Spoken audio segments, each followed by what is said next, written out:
But what we need is more than just, winter energy payments or subsidies to just further enable these massive power companies to charge exorbitant amounts. We actually need to tackle the issue at the root and stop these power companies from having these monopolistic We do. structures and able to Mm, charge whatever they want. And that's what we need mm, from the government, some transformational policies. And mm, Labour, it's to me signaling that they're not going to bring anything like that to the table. And hopefully, with the way that Hipkins is digging his own grave, those 200,000 people will come out and vote for the Greens. And hopefully, over time, we can transition to a Greens majority party that's supported by Labour. That's my well, ultimate dream. Well, I was going to say, yeah, like, Sam, I know I'm it's a not sure how, I'm dream, not but sure. is it? I know it's a dream, but is it a reality?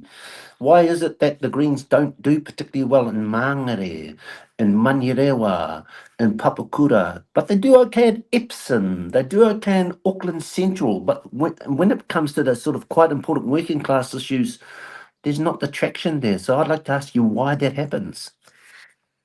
I think there's definitely a disconnect there, and a lot of Mm, poor people and people that we are connected to here think that the Greens is too woke and that they are worried about too many culture war issues, for example. So I think that the Greens, though, has been doing a good job in reorienting themselves, talking more about capitalism, talking about these big picture issues that people are connecting with. I think that they can pivot, but I do think that you raise a good point, and often I wonder if we need another leftist party that's quite strictly working class issues and doesn't get distracted by other things that maybe people feel that they can't relate to.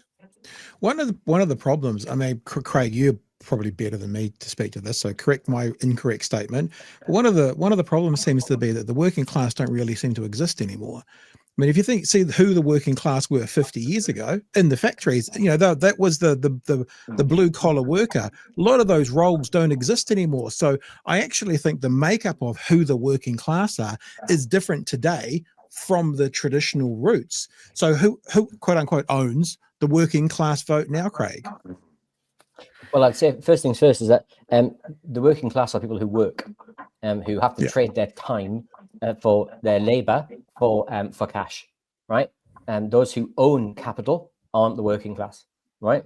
And in terms of who is the working class, it's a huge body of people, always has been and always will be in New Zealand. It's a very broad tent of individuals. In terms of the big political parties, the kind of mass organised labour that existed in places that had very heavily unionised sectors, in the private sector, that's disappeared. mm, We have approximately trade union membership in the private sector is about 9%. mm, In the public sector, it's about 40%. And so overall, we get about 20% trade union membership in New Zealand. So that ability to convey, spread messages, convey political messages, to do political education in those sorts of workplaces, it doesn't exist in the same way. no, And but so we've there's got real the. challenges Mm, in doing that. That's why fair pay agreements were so important in helping to bring mm, back that sort of organization.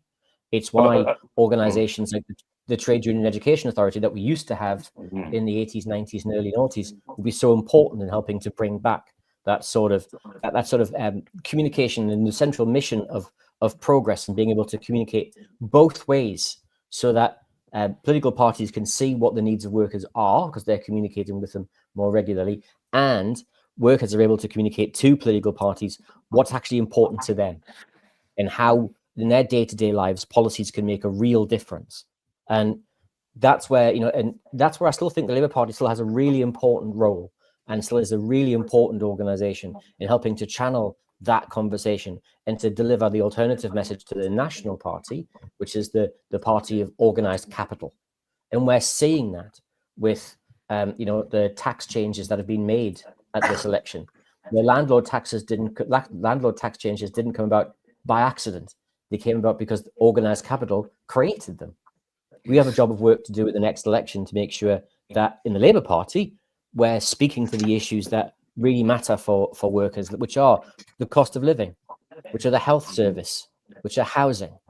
And that's why I think, you heard Chippy speak at the State of the Nation. He talked about, jobs. He talked about health. He talked about housing, because those are the issues that, mm. the public are telling us are really important to them right now.